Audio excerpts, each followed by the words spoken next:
All right, magandang gabi po mga kakapi and welcome back to another episode of Kapihan with Sir Lex. Ayan, so it's good to be back after a long hiatus ulit na lagi na lang nawawala tapos biglang bumabalik, no? But we're now live and kicking ngayong Wednesday night, maulang Wednesday night, and we are now at season 2. Okay, episode 9, Kapihan with Sir Lex, featuring another, of course, great guest that we have invited, no, to hear yung kanyang story. Okay? Without further ado, let me just mention that this particular episode is brought to you by, of course, Aztec Speech Academy in partnership with Pinoy IEs, Farmbox, iExcel, CAE Review Center, Grace Apparel, and of course, shout out sa ating official podcast partner na the Startup Podcast PH. Ayan, so we have onboarded them to be our official podcast partner. So ayan, magandang gabi po sa lahat ng mga partners natin. Without further ado, let me introduce, of course, our guest for tonight's Kapihan session. Our guest is a Gen Z public speaker, a business planning leader, and strategist.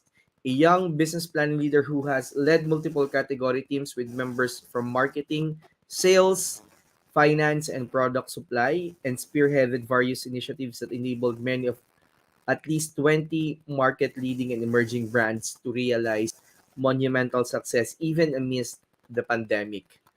Currently, he is the demand planning manager of Maxis Group Incorporated. Now, we are fortunate to have our guest, one of nag-start nakasama ko to bilang student hanggang sa naging kapwa professional ka na. So I'm happy to be hosting this session with him tonight. Let's all welcome none other than Engineer Joshua Decena. Yan, Engineer, magandang gabi po. Good evening, everybody. Good evening po. Yan. Hope everybody's safe. Yan. Thank you, thank you. So, kamusta ka naman, Engineer? So, I think last time na nakita kami ni Joshua physically was kailan? Congress Nako, pa ata, no? Congress pa yata yun, sir, sa sa Marriott. Years ago. Years Nandun ago? kasi. I can't remember. Congress sa Marriott yata. I Yeah. can't remember. Tagal na. Mga siguro Grabe. 3 years ago na to the 3 years ago. at, Yeah. at the, at the Definitely very before beginning. the pandemic pa, sir. No? Oo.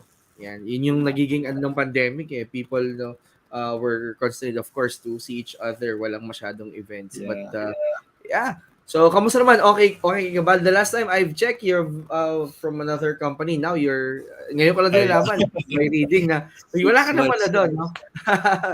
6 Anyways. months lang, sir. Yep. Oh, alright. Ano pala? Sige, pag-usapan natin 'yan, pag-usapan natin 'yan sa run through natin.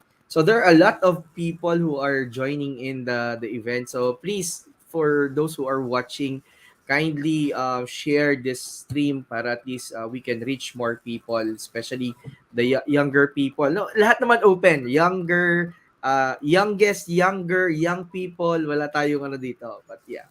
Okay. So, Joshua, Yes, sir. kagaya lang din ng flow no ng mga karamihan natin na interview na we start of course with giving an idea to the audience. Ano nga ba yung course mo during college? Right.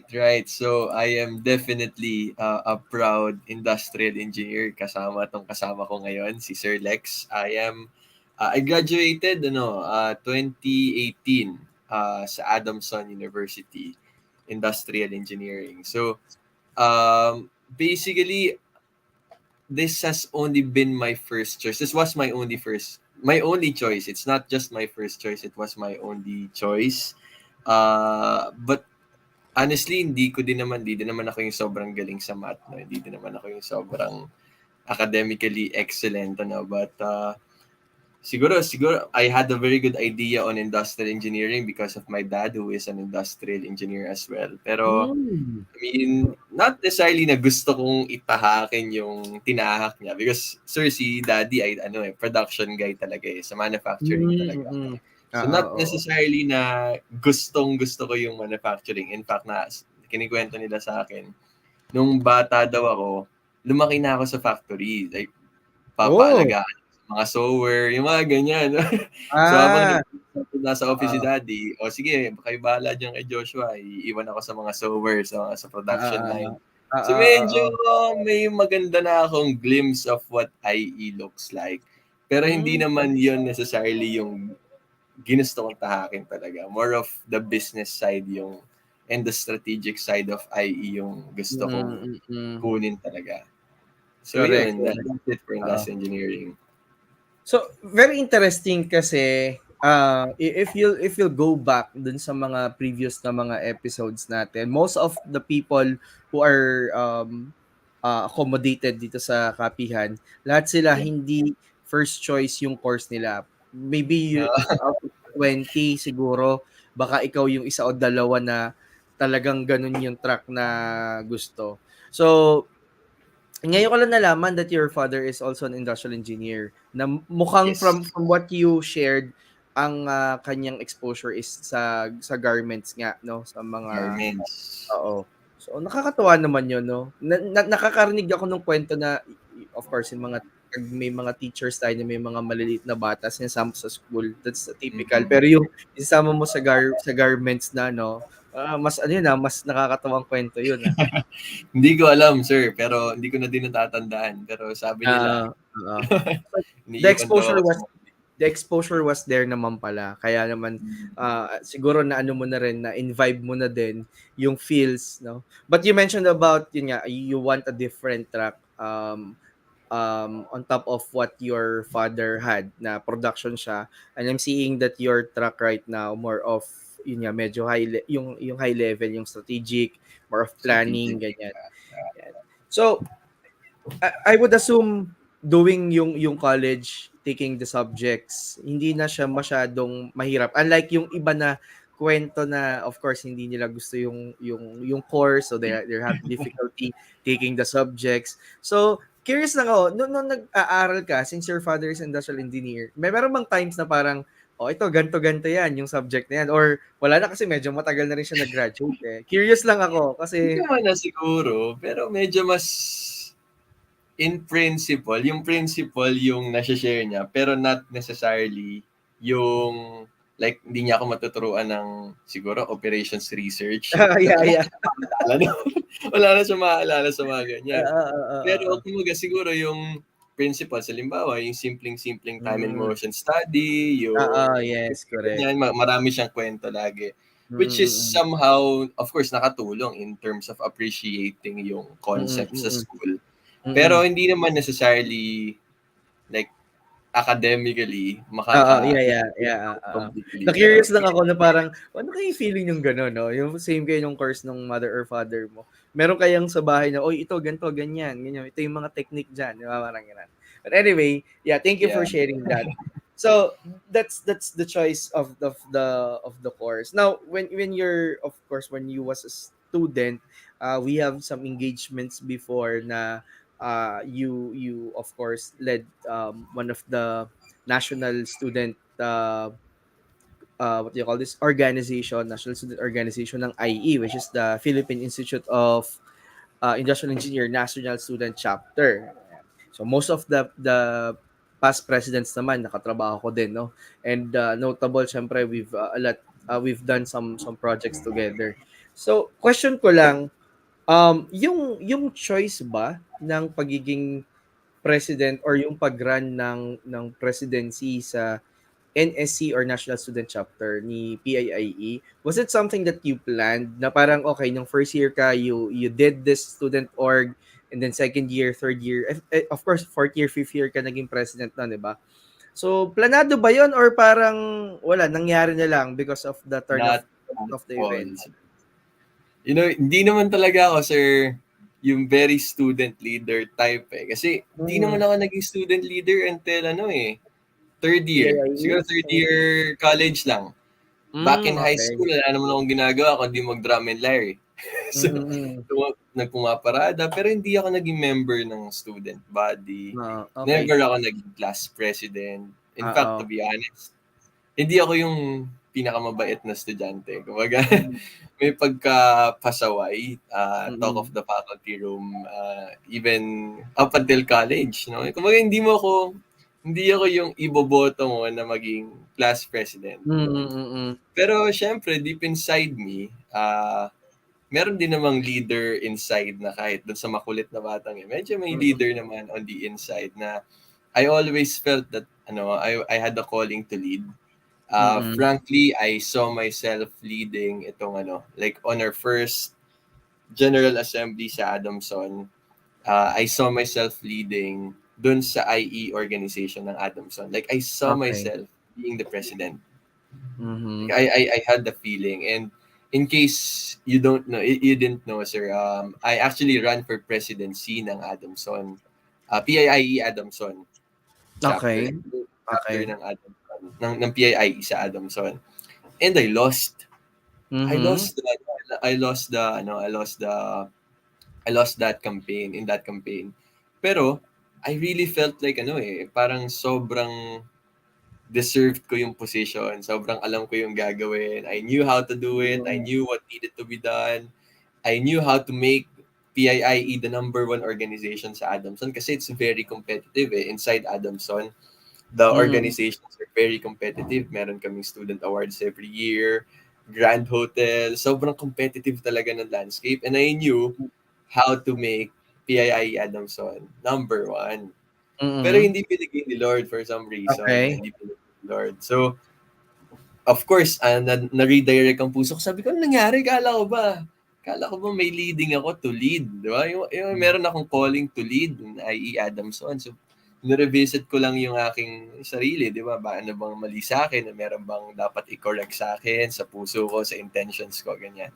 And there are a lot. No? There are a lot. Ang daming, isang yun sir, learning, massive learning, grabe yung failure, how it can teach you some very hardcore life lessons talaga. Mm. And Mm. then, for some reason, na-redirect ako sa to be a part of the executive board muna ng Mm. PIINSC as vice president for documentations. That's my Okay. first stint sa national, but that definitely wasn't in the plans. That wasn't Mm. in the plans. Napunta lang ako doon kasi parang yung experience ko sa Adamson, medyo na-prepare ako for national in a Mm. way, but not that level yet. Mm. Only to be prepared for a much bigger role. So I failed. I lost that campaign sa PIIE Adamson, um, only to be prepared for something really bigger, which Mm. is National Student Chapter. Yun, sir, not at all in my plans. I did Mm. not see myself going there. Pero siguro yung correction ng puso from this to this malaki talaga, Mm. which is why in skill, in values, in character, medyo na-prepare ako for national Mm. talaga. Mm. No? So, So that was really awesome. Yeah. oo. Yeah, thank you for sharing that engineer. So, sinasabi mo na at not until third year, fourth year, you parang you envisioned yourself to be sitting on that particular position in the local, I mean in the Adamson community, but to your words, God did not provide yung opportunity na yon, but you've seen also kung ano yung talaga nakaplano, parang there were like this, you're mentioning about assessment of yourself, of what should you try to correct kung meron man na dapat i-correct, and that's Mm. actually a good thing, no? uh, because you've acknowledged na there might be things that needs to be corrected or straightened. Kasi Yeah. sometimes ako I'm a big believer na there are things na hindi binibigay ni Lord kasi parang hindi pa tayo ready for that thing. So Yeah. may mga redirection, and I think this is a very good story of redirection. So VP, so that's basically your first term, and then yung second term mo you became the president. Presidency. Yeah. Oh. Yes. And Yeah. Yeah. not just a president, but I would, because I've been na wag namang mainggit na yung ibang mga presidenteng no, pare-pareho naman yan, pero isa kasi Yes. sa mga maingay na naging presidente is si Joshua siguro, no, dun sa pagiging president ng PIE, because I think most of the things that you want to do, of course, in conjecture with yung mga executive board mo na members, napangyari mo, I think most of the things that you envision to do during your Mm. term, you were able to manifest that during the term itself through through your leadership, and of course through the um, collaboration with the other officers. Yan, 'di ba? Parang ang dami ring projects during that time. So nung time na student leader ka, um ano yung mga common na difficulty ng isang student leader? Na kasi may mga student leader that will be leading on their communities. May student leader na nagli-lead sa school base. Merong regional, 'di ba? Ito pinakamataas, of course, in national level, yung national na. On top, of course, yung mga international. So as a national student leader, ano yung mga common difficulty na na-experience mo Mm. before para dun sa audience natin? Kasi I believe na kung ano yung experience mo as a student leader, some of those are still problems that you might encounter in the corporate. And then mamaya Until pag-usapan. today. But for now, Yes. ano yung mga common problems or struggles? Wow. Nakaka-reminisce nung time sa yun. That was definitely a highlight of my lifetime. Di ko yan makakalimutan. Siyempre, even the learnings. Siguro in terms of the biggest difficulty, you see, sir, I was not the most intelligent person. I mean, I've never been the smartest person in the room. I've never been the most experienced either. And yet, I was surrounded by the best of each school. Which is, of course, syempre kung magpapasok sila ng pang-national, yung kind of the premier student leaders sa school nila, di ba? So, you can just imagine the amount of talent coming in. If I'm not mistaken, there are about 19 schools representing just the core team. So yung executive board of so ako may Adamson, dalawa kami, but just the executive board is composed of I think mga 5 schools, 5 to 6 Mhm. schools, just the executive board. Next level, core team. Ay nako, sobrang daming schools, the best of the best of the best of Mhm. schools. I mean, the Yeah, amount of yeah. talent and skills and expertise and student leadership. You can just imagine sa mga core team meetings namin, yung discussion, yung caliber ng discussion, and yung Mhm. difficulty din na paano yung best practice dito sa school na to Mhm. magma-match dun sa best practice dito sa school na to and dun sa school na to and dun sa school na to. And then you have ilan na bang partner schools ng anong PIIE that time? 60 schools? Mhm. Thereabouts. I can't remember properly. Pero thereabouts, 40, 50, 60 schools. Lahat yan may ambassadors. And then under the ambassadors, marami pang students. There's just a lot of caliber student leaders that you have to work with. That's both a pro and a con because kung pro yan, kung ma-maximize mo ng tama, ay nako, you'll really create magic. Magic Mhm. talaga. And thank God we were able, there was just some sort of anointing throughout that Mhm. whole term uh, that we were able to really make do with all the talents available. Yung skills and we really believe that we were making a difference ng term na yon, which is why siguro sobrang kahit sila eager to contribute. But that can also be a con kasi kung hindi mo yan ma-manage, there are some moments in the term na hindi namin nagkakaroon din ng mga conflict. Of course, that's part of a healthy That's normal. organization. That's normal. That's very normal. Pero medyo ang hirap i-balance kasi iba-iba yung schools eh. The best practice dyan sa school na yan, probably hindi mag-work dito. So how can you tell that person na, you know what, sa school mo lang yan ha. Sa ibang school, hindi totoo yan. Hindi ganyan ang case.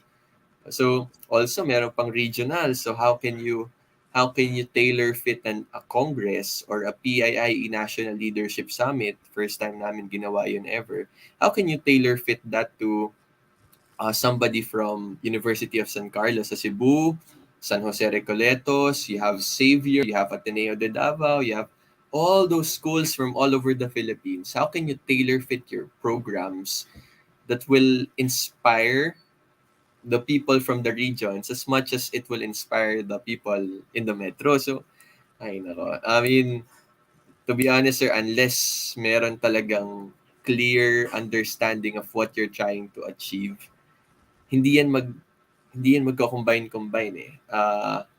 It's really because we believe with the same goal, same vision to help raise up future leaders. We really believe that we were raising up future leaders who will become the next president, who might become the next president of the Philippines, the next Jesse Robredo and IE who became the DILG secretary, the next Benji Yap of Unilever, the next Ernest Koo of Globe, industrial engineers who are really making a difference. Pinapaniwalaan namin na talagang among the people we were sharing our lives with will become future difference makers. Which is why, kahit yung mga events namin, to be honest sir, nung president ako, nagta-travel ako from Santa Rosa to Adamson, hindi ako nahirapan eh.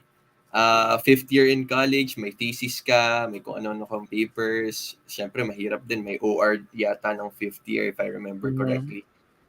May thermodynamics. Yung mga hirap na subjects, nandun din sa fifth year eh. And then you are president of PIIE, national. So, and yet, masarap ang tulog ko. Hindi naman ako puyat. I mean, siguro, and then, just to share with you, sir, ito yung experience na hindi ko makakalimutan nung National Congress namin, dyan sa may Philinvest sa Alabang, Yeah, I attended by, remember that. you remember, sir, no? Yeah, yeah. Attended by 800 people, 800 students all over the country. Maliit pa nga yun eh, onti pa nga yun kasi medyo nagkaroon ng tanay issue doon na bawal, hindi pinapayagan umalis yung ibang estudyante eh. Pero Yeah, to long yeah. story short, it Mm-mm. was, there were a lot of attendees. There was very high expectation kasi yung previous Congress didn't go really well sa SMX. It was in SMX but it didn't go really well. So there was a lot of expectation and pressure on that Congress sa Alabang National Congress. And yet, sabi ko sa kanila, call time natin 6 a.m. But I'll be here ng 5 a.m. Sabi ko ganyan. Call time 6 a.m., 5 a.m., nandito na ako. Everybody was there.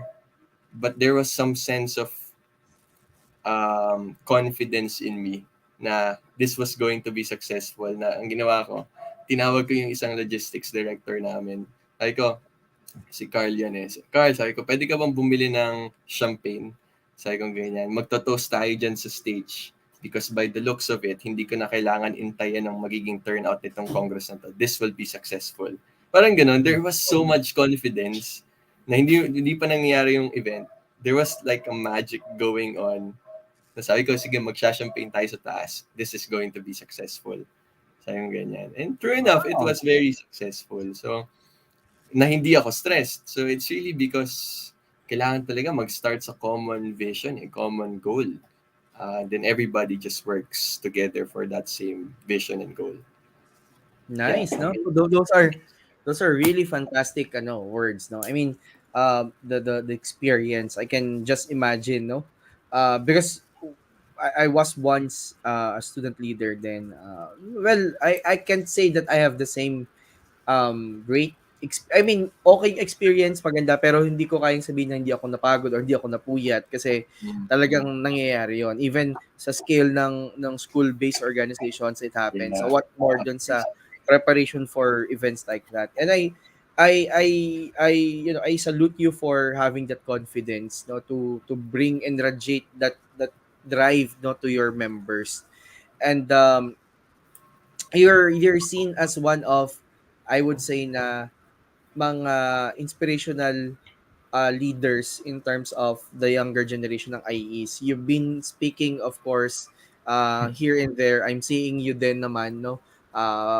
Dahil common circle naman yung meron tayo. Nakikita ko na you've been really appreciated and accommodated by this younger IEs, no? As someone to look up to in terms of leadership. So I salute you for that. Siguro hindi yun mangyayari if you haven't produced results during your term. And that's syempre tao naman is they look up into ano ba yung nagawa niyan, ano ba yung narating niyan, ano ba yung na-deliver niyan, 'di ba, nung term niya. Paano natin masasabi na effective siya o magaling siya na leader? Paano natin siya kukuhanin sa ganitong type ng mga engagement kung wala naman siyang napatunayan? So that actually gives yung affirmation, no, of you of you who became an effective student leader during your term sa national.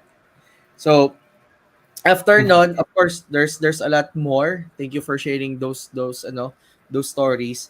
So after nun, syempre nag-graduate, you became a professional. Sige, pag-usapan Yeah. naman natin yung professional side. So after yung ganyan actually may hangover yan eh. Before ako mag-transition, may hangover yan eh. Grabe. Yung tipong ayaw mo pang graduate ka na, ayaw mo pang bumitaw. Alam mo yung parang kasama mo pa rin siguro yung mga younger ano mo, younger Mm, peers mo sa org, no? Ano yan, of na-experience course, ko yan. sir. Parang gusto mo pa rin, di dito, estudyante pa rin ako. Ang hirap ng transition. But yeah, um, nung nag-graduate ka, of course, ano yung plan? So, ano yung, do you have the vision kung saan ka mag-work? Or, I think, somehow, you already know na gusto mo sa medyo strategic level na work. Ayaw mo Mm. ng medyo groundwork na ano. So, to tell us the story. Paano yung nangyari after graduation?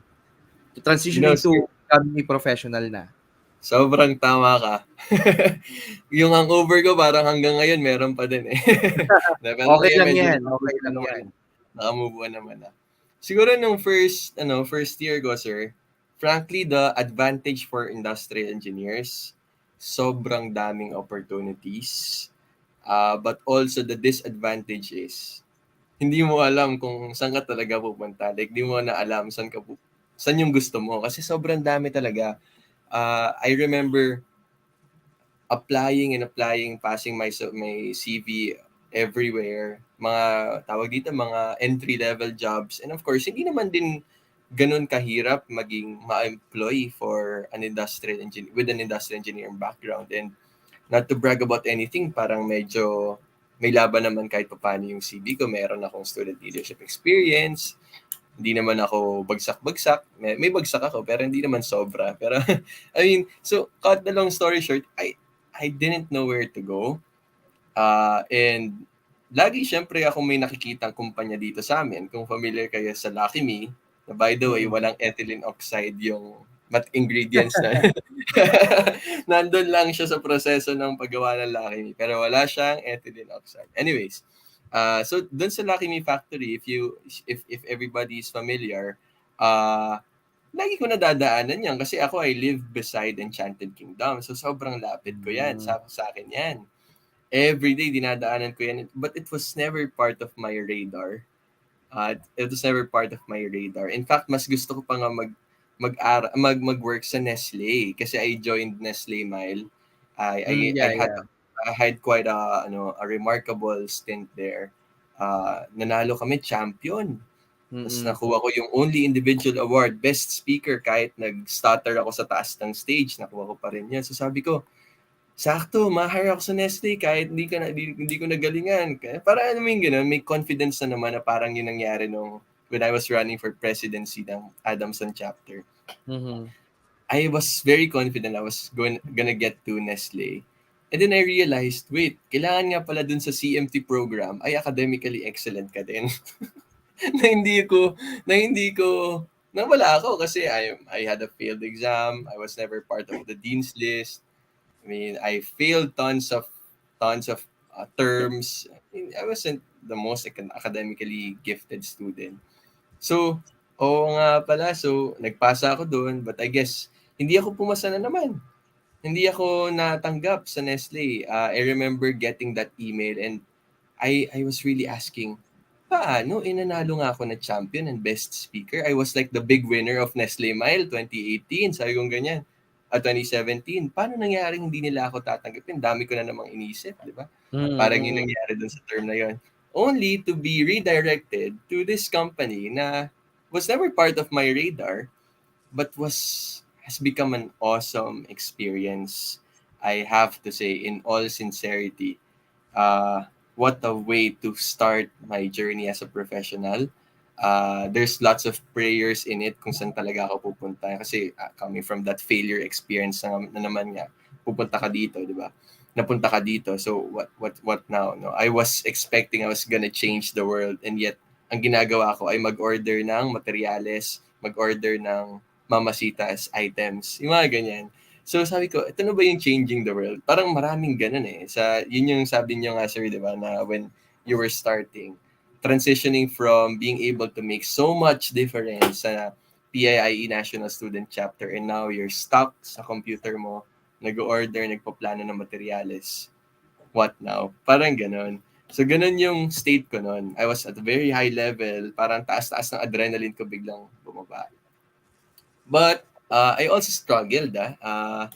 Again, there's lots of details, and honestly, kahit demand planning ako ngayon, I'm not the most detailed person. Bigyan mo ako ng papeles dyan, marami akong mawawala dyan. Gawin mo akong secretary or treasurer ng classroom, never ko makukumpleto yung recording ng ano.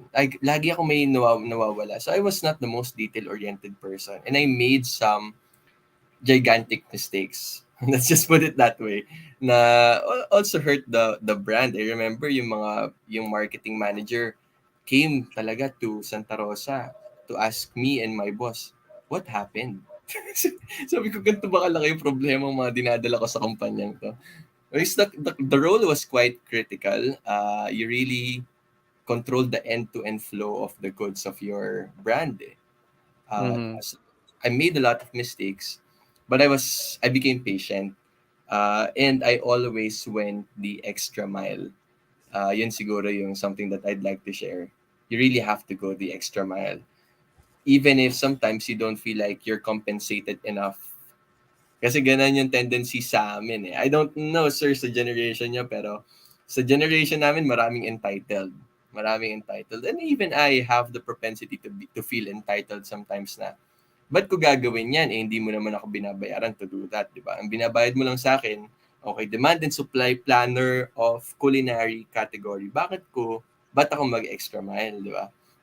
But I have proven that if you are generous enough with your time and your effort, even if sometimes parang lugi ka, I mean, I have proven that generosity begets generosity.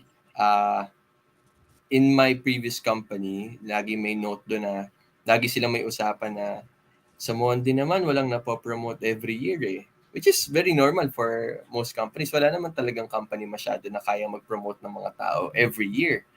And yet, I was really blessed dun sa company na yan because I was getting promoted once or twice a year.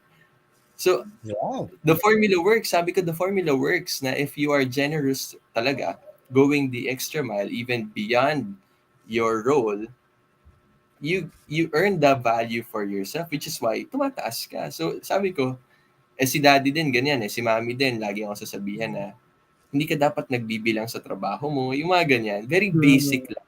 Dapat hindi ka nagbibilang sa trabaho mo. Dapat hindi kayong parang unless bigyan mo ako ng increase, gagawin ko yan. Unless pangakuan mo ako Mm. ng career growth, gagawin ko yan. No. Mm. Yun yung paalala nila sa akin. And I really tried to apply it with my life. And yet, and so right now, sa Maxis, tumawid na ako sir sa flow. Ewan ko kung Yeah, sunod sure, na sure, flow. sure. Sure, sure. And sa Maxis, I was offered, actually even before Maxis, I was offered an awesome job in a multinational company that frankly, sobrang laki ng in-offer sa akin noon. Silaw na silaw ako, but I said no eh. But anyways, that's not the topic. But I was being offered so many jobs. And this was by far the only one that I took in, that I actually took. Uh, and went for yung Maxis. And this is a job that actually dun sa paper nakalagay 10 years of experience. And yet All right. ako when I was coming in sa Maxis, and when I was being interviewed, I was only 3.5 4. years old. Mga O 4. less than 4 pa nga po sir Mm. eh. 3.5 years old pa lang sa corporate. And yet I was being offered a job like this. And it has so much influence. It is part of the management committee. It's directing. It's reporting directly to the COO. So you can just imagine. you're now part of the bigger table as a 24-year-old. And the people around me have been here for decades, 20, 30 years. Lagi nga sila nagjo-joke na nung pumasok daw ako. Pinababa ko yung average age ng management committee by half. O Kasi may yung ano, mga may outlier. May oh, outlier. may isang outlier. May 50, 40, 50, 60, ganyan. Tapos biglang 24. so, so So, parang, bumaba. there's, Nahila yung oh, age. oh, sir, parang, I'm just so convinced that I am not as deserving for my role. Not that I devalue my hard work and, and my skills naman. But I also feel like, kung skills lang yan, maraming mas skilled. Kung socials lang yan, mas maraming sociable. Kung brains lang yan, mas matalino sa akin. So why am I here? So there has to be some other reason. No? It's probably because of skills. Of course, I need to have skills about to be able to get this job. But that's just one of it. I really believe there's the values part, there's the character part, because lagi ko tong sinasabi, yung intelligence can amuse people at the beginning, but over time, it's really the values and the character. Which is going back to kanina, yung the fact na hindi ka nagbibilang ng trabaho, that's a simple, showing of character, good character. It has to be true. You have to be a true person inside and out. Yung mga ganun. Yun siguro, sir. It was an amazing 4 years. So much anointing. There's lots of things that I don't deserve. Favor ang if I have to put it, it's really favor. It's not just skills, it's not just your capability. There's lots of favor talaga involved in it. So yeah. Nice. That's a very nice story, no?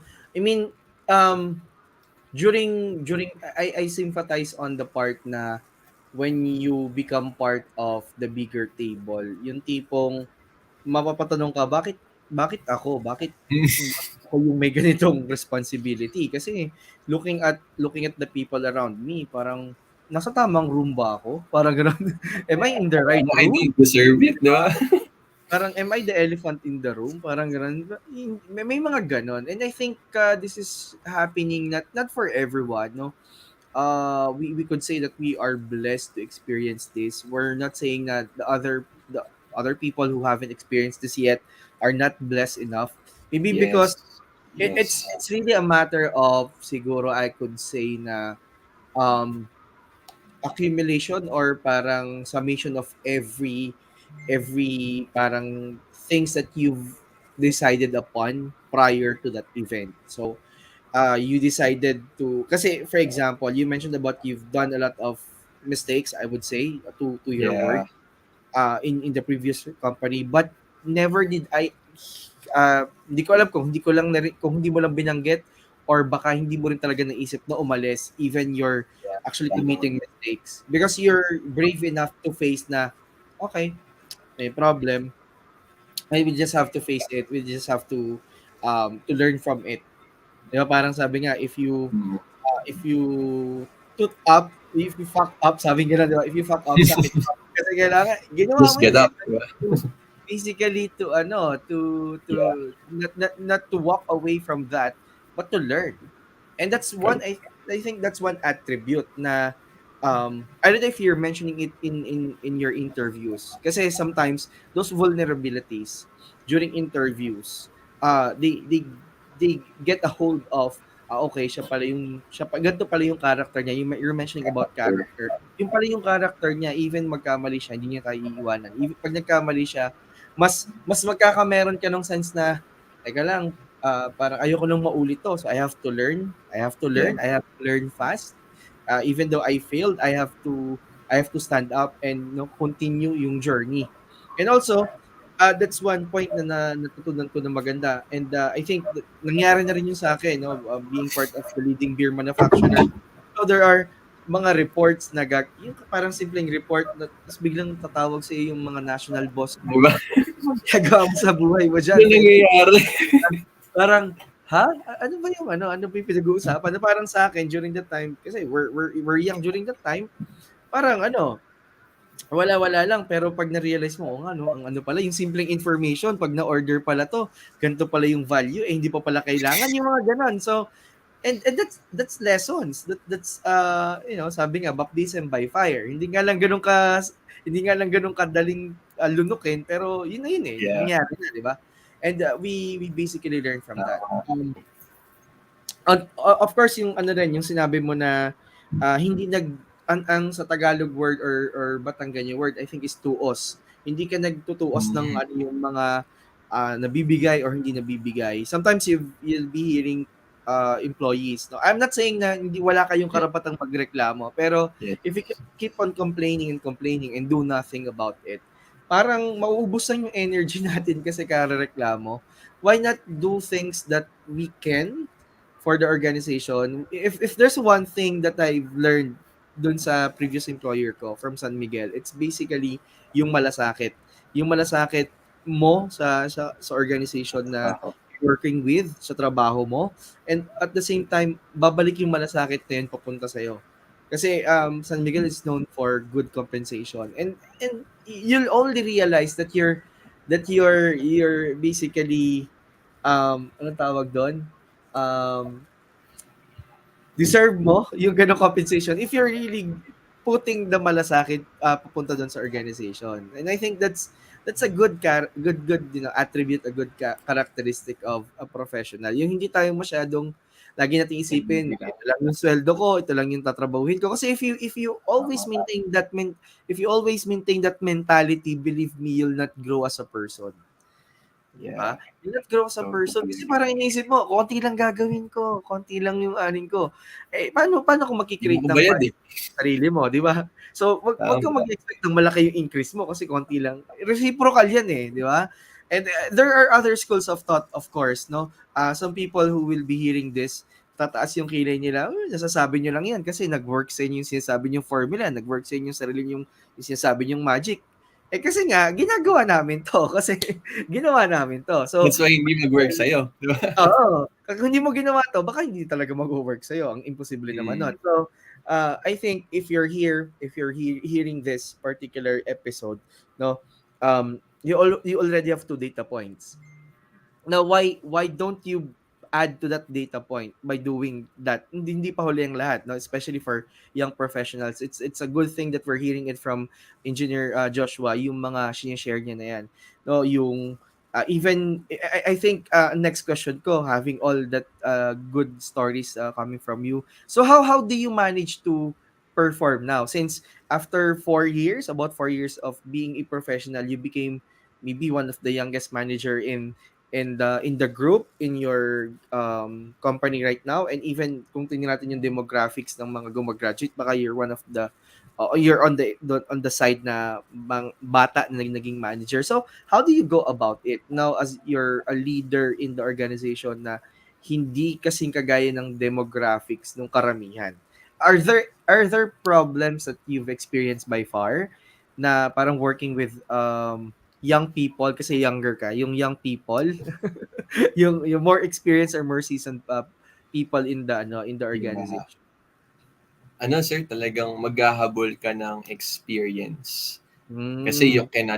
you cannot be in the same table carrying just your skills eh.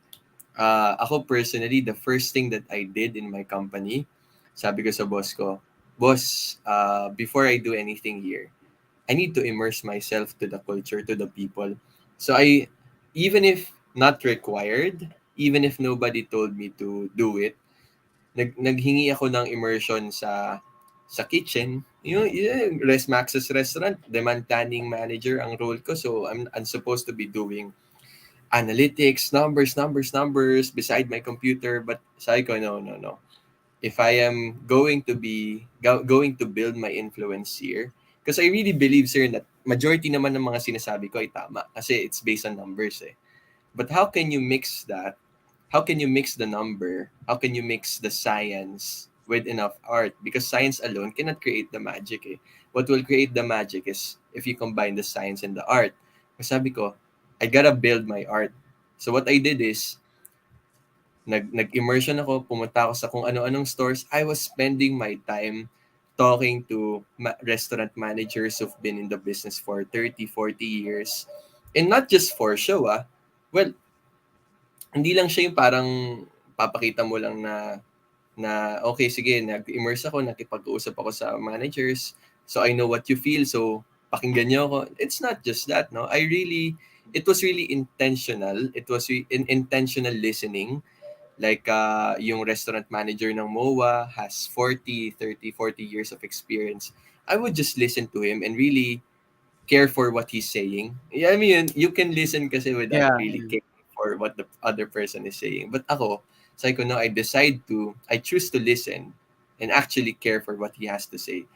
I needed to see things from his perspective para kapag magpasok ako ngayon ng numbers, I know that it's created not just with so much numbers and numbers. It's coming from so much numbers combined with tons and decades of experience and insights, and now combine it with something that can create magic.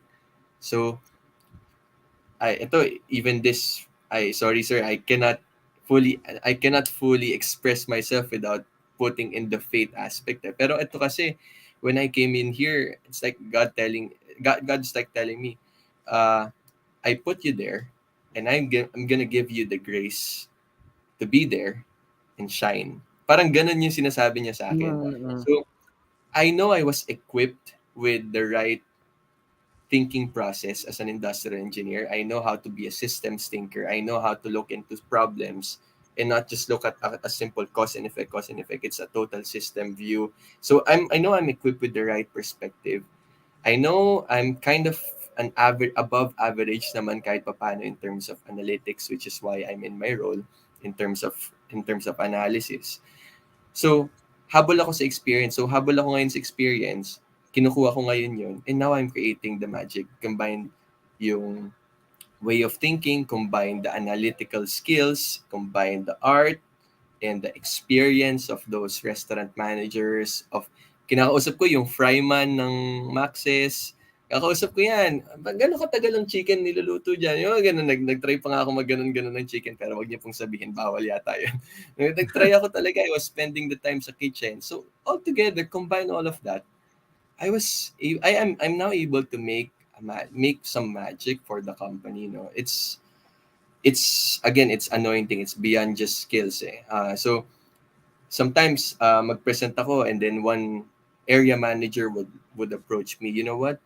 Sabi niya, Sir Josh, sa dekada ko dito sa kumpanya, wala akong nakita mag-present tulad mo. Parang, and right now, yung mga ginagawa kong bagay-bagay are being widely used all over the company. Siyempre, nakaka-fulfill yun, di ba? A work of a 3 4 month old guy, 24-year-old, being used, ng lahat ng managers right now sa Maxis. It's the number one source of intelligence ng organization namin. So, what a proud moment, di ba? Before I came in, frankly, there was nothing. There was only a data generation template, pero I kind of converted it into something that, tawag namin sa kumpanya, namnamable. Yung mananamnam mo what the numbers are telling Mm-mm. you. Yeah, yeah. And kaya mo mananamnam yun kasi you know the experience, you know the perspective of a restaurant manager, of a fryman, of somebody who orders the materials from the commissary. You know the perspective of an area manager, of a regional manager, the perspective of a marketing director, of the COO. Combine all of that, you'll really create magic. So, I know, no. For sure, sir, this is beyond just skills, eh. There's, again, anointing Mm-mm. combined. Syempre, si Lord lang naman nagsabi sa akin na, no, before you do all your analytics, first, spend quality time with yung mga dekada na, yung mga pillars na Yeah. ng access, yung mga ganun. And really value what they're saying. Take it in completely, kahit hindi naman directly connected sa trabaho mo. Intentionally listen, di ba? Intentionally value those people. Yeah. And it's amazing. Amazing, sir. Wow. So Mic drop. Yeah. So, Then, nakita ko yung iba value, talaga. again, nakita ko yung value nung you're trying to empathize with people. Sometimes the numbers, y- of course, not same ano naman tayo, nasa same practice tayo of analytics and all. So, numbers will always be numbers. Numbers will only be useful if you put context to those numbers. And I think what you've done by far, immersing yourself into this kumbaga levels and layers of people and functions, it's really it's really creating yung context. So if you combine context with yung numbers, what numbers tells you, so madali, no? And then to your point na we don't just look at numbers and say, hey, you have to do this, you have to do that, you have to, sabi ko nga palagi, yung pagiging profession, yung effective na professional, it's not just about the technical things that you know, it's really about yung essential skills. So you're talking about collaboration, you're talking about empathy, you're talking about communication, you're talking about things na beyond the technical skills. And that should be the case, no? You have to integrate yung mga bagay na yon so that you can become effective on what you do. And I think you've again manifested that in the story that you've shared. So, grabe, hindi ko last time that we talk, we're just talking about projects. We're just talking uh, Events. yung pong yung willing akong mag-sponsor sa event. Sige sir, kausapin mo si ganito. You're Tama, si para Sir Lex nga pala ang isa sa mga pinaka-generous naming sponsor. So, don't worry. You're in good hands. so nandun sa point na kahit busy ka, you've attended to us during the Congress, made us feel na parang kung may kailangan po kayo ganyan. So that time parang sabi ko siguro you're this person, you're a good person. And then I'm just happy to learn from your stories that all the things are really paying off, na you've become this person who doesn't walk even maraming mistakes, who faced yung failures, who views yung failures to fuel another portion of your life. Use all the things that you've learned by far. Consider not only technical but also yung essential aspect of being a professional. And nakakatuwa lang. 3 years ago, 4 years ago, you're just a student, diba, doing this, and now Nakamiss din. you're you're a fellow professional, and I think I could say na you're still delivering, you're still creating and delivering the change that you would want to see the world to have. So you're on the right track, I would say. Diba? And I'm Thank happy God. to be part of those younger years, di ba? And I'm happy that you've shared your story to us this episode. Yeah. Sige, Nice. napakbitin yung oras natin, but we're now down to the last 5 minutes of the episode. I'll give you a breather to think about the top 3 lessons learned. So while doing that, I'm gonna read some comments. Kanina pa to, and then habang nag-iisip ko ng top 3 lessons learned mo, yan, i-show lang natin dito. So meron tayong one of our mentors, si Jogan Paulo Atienza. Good evening, sir. Thank you for supporting our episode. We have Muhammad Yusuf Mirza from LinkedIn. Nakatutok siya ngayon, though we're using the Tagalog language. Hello, sir. Si Eli, who've arranged the episode for today. Yan. Get well soon, Eli. Yan. Your namesake, si Jojo Palisok, Sir Jojo. Shout out, Sir pa-wash out Jojo. daw. Kumusta, sir? Ayan, pa-wash out daw siya. And we have si Gavin, one of our ambassadors and one of the, I think, current president ng PUP Manila IE. Yan, so sabi rin niya, yun daw program ng iExchange, the best daw yun. Wow. Yan. And also Yes. one of the student leaders that I know, si Charmaine Simeng of Letran, Ay, hi Kuya Josh. Ayan. Yeah. So pag gusto niyo pa rin magpa-shout out, yan, we have still some breather. But yeah, before we of course let you let you go for tonight's episode. Alam mo yung, so far sobrang daming stories, sobrang daming learnings. But really, what are the top 3 lessons learned that you can share to our audience before we end?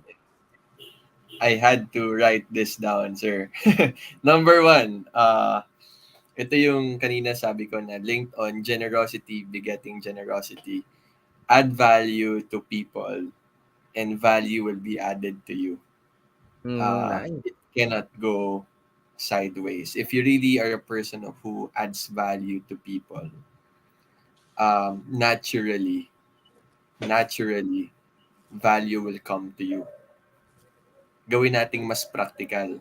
Yung if you add value to your company more than is expected of you, naturally, ito yung binabanggit namin ni Sir Lex kanina, naturally, you'll be compensated for it. Pero hindi yun yung pinag-uusapan natin. It's really the general thinking na living a life of adding value to people, no? Living a life of more than just about yourself. I think naturally value is being given to you. It will be added to you, being added to you. So that's the first one po. Number two, um, always choose to be, ito medyo hindi ko yata nahagip today. But I want to share it with you. Number two, always choose to be on the side of hope. Because I think that's hope is the great energizer. Like if there are problems wherever whatever you're doing in your company, it's in your company or wherever, no, a problem in the company, a problem in your organization, a problem in your family, I think hope is really the great energizer. Even in a simple exercise of building templates, building models, the hope of like a vision of a very good sa akin yung sabi ko yung I had hopes of uh, changing the way the discussions are done na mas more deeper data ang usapan sa management discussions. All those that hope really triggered me, no, to prepare something, no. So I think it's we cannot live and work and do what we need to do without hope. Without hope, it applies everywhere. So that's number two. Always choose to be on the side of hope. And number three, pasensya na po I know this is not a faith talk, but I cannot just get not get it out of my system. My number three po is no real success can be found without God in it.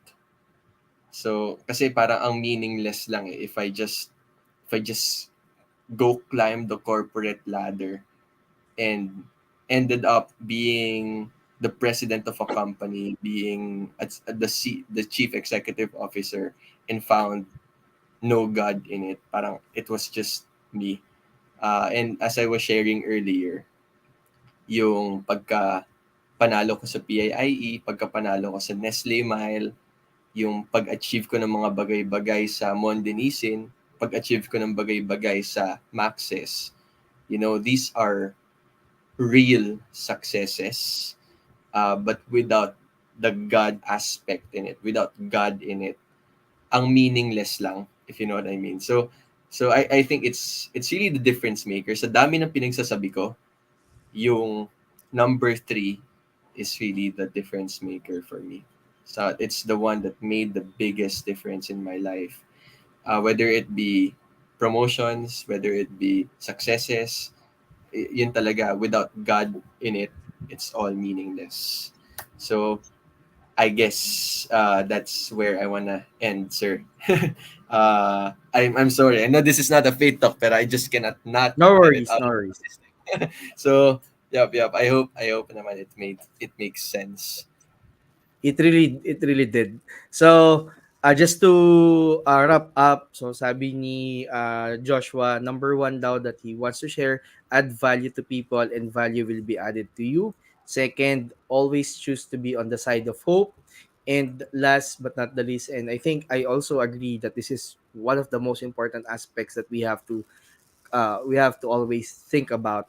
No real success can be found without God in it. I mean, this is not a faith talk, gaya nga ng sinasabi ni Joshua.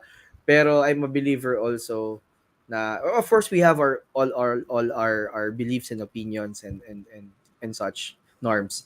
But ako kasi naniniwala din ako na there's a greater power that upholds everything. So hindi yan tipong sabi nga lagi nung pag nag-church kami sa we go to uh, ano eh, Maranatha tsaka yung Victory.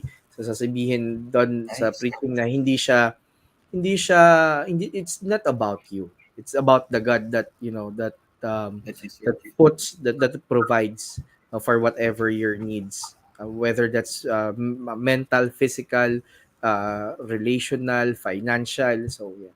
But anyways, of course, and that's so of course kung mayroong intervention kung wala rin namang gagawin yung tao. Um, Um, 'Di ba sabi nga as the old saying goes, nasa Diyos ang Nasa awa, Diyos. nasa tao ang Tama. gawa, 'di ba? Tama, So tama. kung binigyan ka ng opportunity, you did not take action about it. So, 'di ba? Anyways, maraming salamat Joshua for, being a very great storyteller of the things that you've already had, no? And for the lessons that you've shared. Before kita pakawalan, may mga humabol lang dito. Sabi ni Oliver Calma, Uy, si nakaka-inspire. Oliver! Uh, Kamusta po? from Gabs, I'm hooked with the combination or formula of making magic. And from Eli, she totally agreed dun sa mga binanggit mo na top 3 lessons learned. So again, Joshua, maraming maraming salamat. Anything that you would want to say? One sentence or two I just before wanna we get. say, si Sir Felix is the pride, is a big, source of pride for a lot of industrial engineers. God Nako bless you, naman. sir. Thank you for Yung your mga pinagagawa mo sa amin, sir, talagang nagbunga naman before. Ever since you've been one of the most generous, kahit ano, I cannot say. For sure, that's why sobrang blessed ka ngayon, sir. No doubt. I have no Maraming doubt. salamat No for your doubt. appreciation. And I'm happy to see that, yung after nung batch namin, yung generation namin, there's the sustainability, yung continuity of you being one of it. So I'm looking forward to speaking to some more, not only IEs but younger people, to share yung positivity, no, sa side na kung nasan man sila ngayon. So yan, I think, is this your mom ba or Yun po ay dad? aking lola. Lola? Inay, Yan, hello po. all the Yan, way Ma'am from Angon, Yunila. Rizal. Wow, all the way from Rizal, yan. Ako ay Lola's boy din po ako, no. Ayan. So maraming maraming salamat, Joshua, Thank you, for big time, sir. Thank you, yeah, thank you. for saying God bless. yes, no, sa See aming you soon. namin. Malapit na, sir. Malapit na Oo, yan. yeah, let's have Wala na let's yung have COVID na yan. coffee. Yan. Copy, sir. Yes, yes. All right. Okay. So that was Engineer Joshua, of course, Decena, our great guest for season 2, episode 9, Kapihan with Sir Lex. So maraming maraming salamat po for tuning in, and we have a lot of, things that are happening. Please visit our Facebook page at Ask Like Speech Academy. You also have our LinkedIn. So marami po, we have like challenges that are happening. We have our Flex Fest. We have we'll be running this last Saturday a free mini conference leading to certifications. Whole day po 'yon, pero parang 2 batches. We're planning to do that Saturday and Sunday. You'll be certified for free.